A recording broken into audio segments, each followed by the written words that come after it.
So my name is Margeret, and I'm happy to provide some reflections here today based on the New Zealand Wellbeing budget process. As you might be able to guess from my accent, I'm not actually from New Zealand. I'm originally from the Netherlands, but I've spent most of my working life in New Zealand working on their wellbeing framework, both for their National Statistics Office as well as the New Zealand Treasury. And so as Gary has mentioned, the last 2 decades have seen a really strong momentum building up for a wellbeing economy approach to public policy, with the Iceland Indicators of Wellbeing being released in 2019.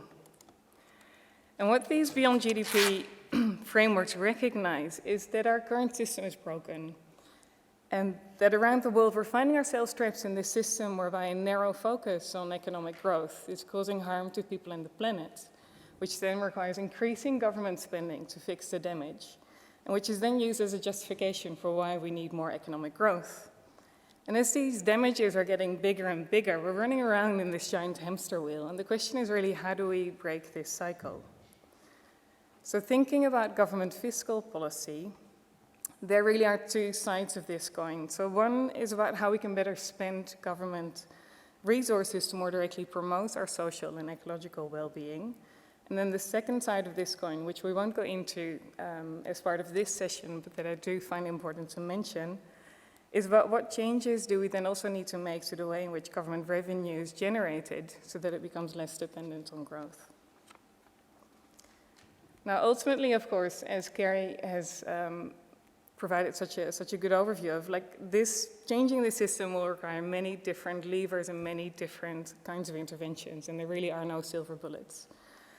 And one of these levers of change that governments around the world have started to identify is well-being budgeting as a way of better aligning our government spending with our social and environmental well-being priorities, and to help move us from measuring well-being to actually starting to treasure well-being. So today I would like to share a little bit about the New Zealand Wellbeing budget process, how it works, what I believe are some of the strengths as well as some of the challenges that it has been facing. So Budget 2019 was the first time that a well-being approach was applied to the budget process in New Zealand, and 6 well-being budgets have been released so far. And in New Zealand, both a generic and an Indigenous Māori framework are being used side by side. So you can see the generic framework here on the left and the Indigenous Māori framework here on the right. They're being used side by side to help inform spending priorities. And I just want to already briefly highlight the importance of using both of these frameworks, not only because the Indigenous framework, of course, recognizes the diversity and perspectives on what well-being means, but also because the Māori framework has actually prompted some really important and deep reflections on the interrelationship between our economy, our society, and our natural environment. And I'll come back to that at the end of my presentation. But firstly, I just wanted to give you a bit of an overview of what the wellbeing budget process then looks like. And there are several phases that can be distinguished. So in New Zealand, the process starts with an agenda setting phase, which Gary also mentioned, is about using holistic wellbeing evidence to identify budget priorities. This is then followed, as you can see in step 2, by an initiative development phase where agencies are invited to develop and submit their budget proposals, and to use a well-being lens in doing so and to align them with the well-being priorities that have been set. Then in the 3rd step, there is the Treasury assessment, where the Treasury assesses the incoming budget proposals based on well-being value for money. This then leads to a decision-making phase in step 4, during which budget ministers and cabinet consider the proposals and the well-being assessments to decide on the final budget package. And then it moves into a public-facing stage, where the budget documents are being prepared, which outline the well-being priorities and which describe how the current budget package is contributing to those priorities. And then lastly, in step 6, there's a monitoring and evaluation stage. So there's a feedback loop into the next budget based on monitoring and evaluation to help inform future spending priorities. Now, we've just covered this in about a minute, I think, but in reality, this takes about 9 months. So this is more or less a continuous process. So looking at that first phase, which was about agenda setting, one of the first big differences is how the Wellbeing framework is being used as the basis for identifying spending priorities. And so whereas the traditional budget, which you can see here in blue on the left, focused on an analysis of economic indicators as the framing for budget priorities, the Wellbeing budget actually bases its priorities on what is called a Wellbeing outlook, which scans current well-being outcomes, inequalities, as well as indicators of future well-being, so those three dimensions that Carrie just highlighted as well, as the basis for defining budget priorities. And the 5 budget priorities that have been identified in New Zealand so far have been relatively stable over time, which also reflects the intergenerational nature of many of the challenges that we're facing. So they're focused on supporting the just transition, improving physical and mental health outcomes, shaping the future of work, reducing inequalities, particularly for Māori and Pacific peoples, and improving child well-being. Now, these budget priorities are then outlined in a budget policy statement, which is a document aimed at government departments, which set out the well-being objectives that will guide the government's budget decisions for the year to come. And so in this way, these well-being objectives actually have a very important agenda-setting role, because they're basically the invitation for the kinds of budget proposals that are being welcomed. Now, following the release of the budget policy statement, there we go. Following the release of this budget policy statement, government agencies are then invited to submit their budget proposals. And in doing so, they're asked to apply a well-being lens in their initiative development. Now, I find it important to mention that, of course, this is not the first time that ministries or agencies are considering the social or environmental impacts of their policy proposals or budget proposals. But I do think that this, using the Wellbeing framework, makes it much more systematic in 3 important ways. So firstly, in terms of the agencies that assess their impacts on the well-being outcomes, meaning that it's now consistently being done by every government agency. And then secondly, in terms of the domains and dimensions of well-being that are being considered. So whereas previously, perhaps some agencies focus more on some well-being outcomes and other agencies more on others, now these well-being priorities are consistently being considered by all government departments. And then lastly, the consistency of the indicators that are being used to measure and to report on these domains and dimensions. And that is important because very quickly, reality is complex anyway, and so if we all start to use different indicators and different measures, it becomes even more complicated to see where we're at and where we need to go. Now, recognizing the importance of policy coherence, government ministries in New Zealand are required to work together, so they need to actually also describe and provide evidence of how they've been working together to put together their budget proposals. And as a result of this, for example, in 2019, more than 10 agencies came together to jointly put in a budget bid to help address issues of family violence. Now, once budget proposals have been submitted to the Treasury, they then assess the proposal in terms of well-being value for money. And this value for money is broken down into 3 components. So well-being value, which is about the well-being impacts and outcomes of the proposed initiative, the alignment with the 5 well-being priorities, and then, of course, last but not least, also deliverability, so confidence in agencies' ability to deliver on the proposal. The Treasury assessment then focuses on both on the individual proposal level, so how does this initiative contribute to well-being, as well as the aggregate level, so how does this budget package as a whole contribute to well-being, and are there any potential gaps, for example, where a certain well-being priority is not being addressed sufficiently, or perhaps a certain vulnerable group in society is not being supported in the way it should. Now, given the time, I won't actually go into the last phases of this process, which is about the public-facing, the publication of the final budget, and the feedback loop through to the next budget based on monitoring and evaluation. But I just wanted to briefly reflect on what I think have been some of the strengths and also some of the challenges that have been that have become clear.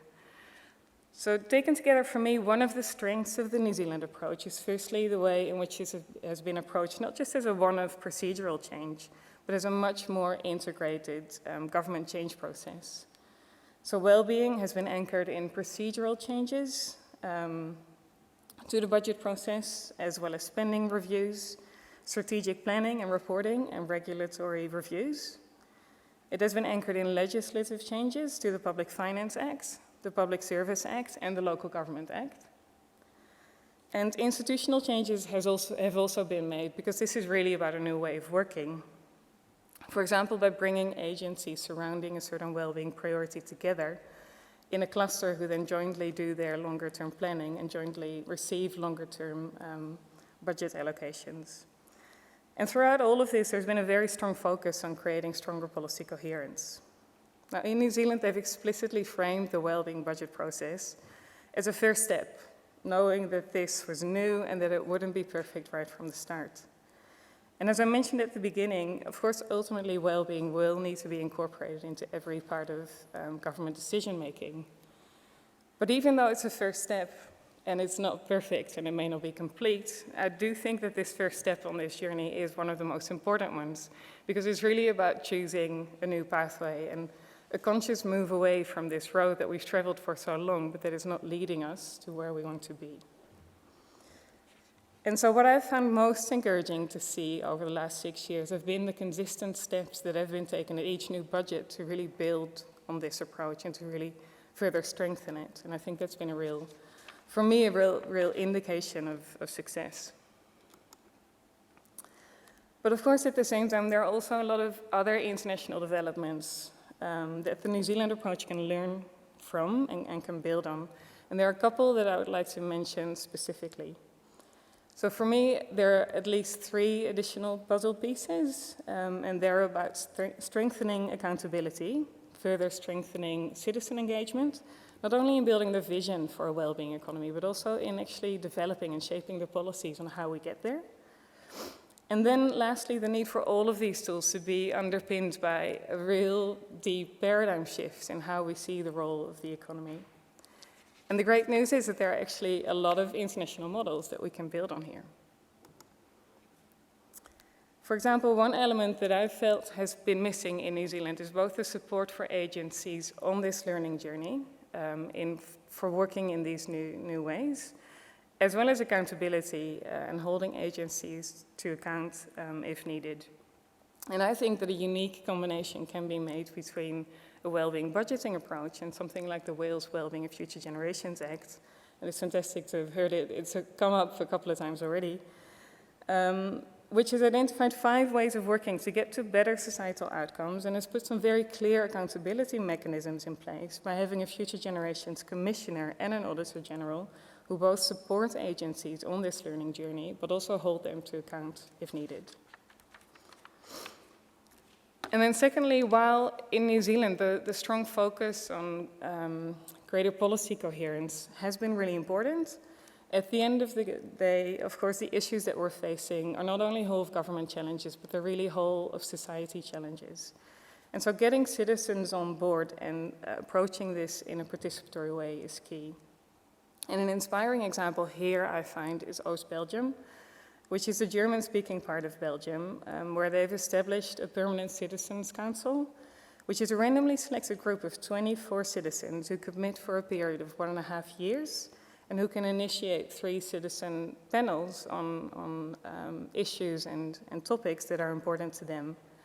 And this is slightly different from the citizen assemblies that we usually see, for which the topic is often decided on top-down by policy makers and which are generally initiated by policy makers.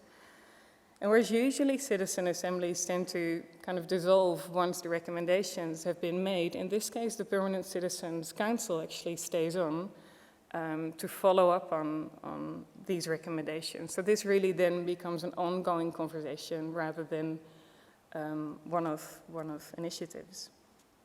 And as is often the case, good policy ideas tend to travel. And so other governments have started to adopt this Oost-Belgium model as well. So Brussels, Paris, and Newham in the UK are now also working with this model. And the same goes for the Future Generations Act, which has also been recently implemented in the Balearic Islands. Now, I think ultimately, a well-being approach is really about a new way of looking at the world. And despite the recognition of the economy being a means to an end rather than an end in and of itself, most national well-being frameworks stay very silent about the interrelationship between our economies, our societies, our societal well-being, and our environmental well-being. And most frameworks still implicitly treat social, environmental, and economic outcomes as being on an equal footing and as outcomes that we can somehow trade off against each other.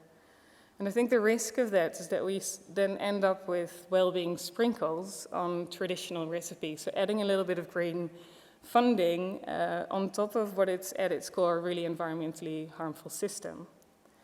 And so I believe that our well-being frameworks will need to become a lot more explicit about that safe and just space for our economies to work within. And I find it striking then that in New Zealand, the Māori well-being framework is actually a lot more explicit about this than the more generic living-centered framework. And in our Western frameworks and framings, we ask questions like how much nature can we afford? Whereas in the Māori framework, nature is actually placed right at the heart of their well-being framework as the foundation for all well-being. Now, as a very practical recommendation that flows on from that, the New Zealand Parliamentary Commissioner for the Environment has made a strong case for better incorporating environmental thresholds and tipping points into our well-being assessments. So I'm going to leave it here. Thank you very much for your time.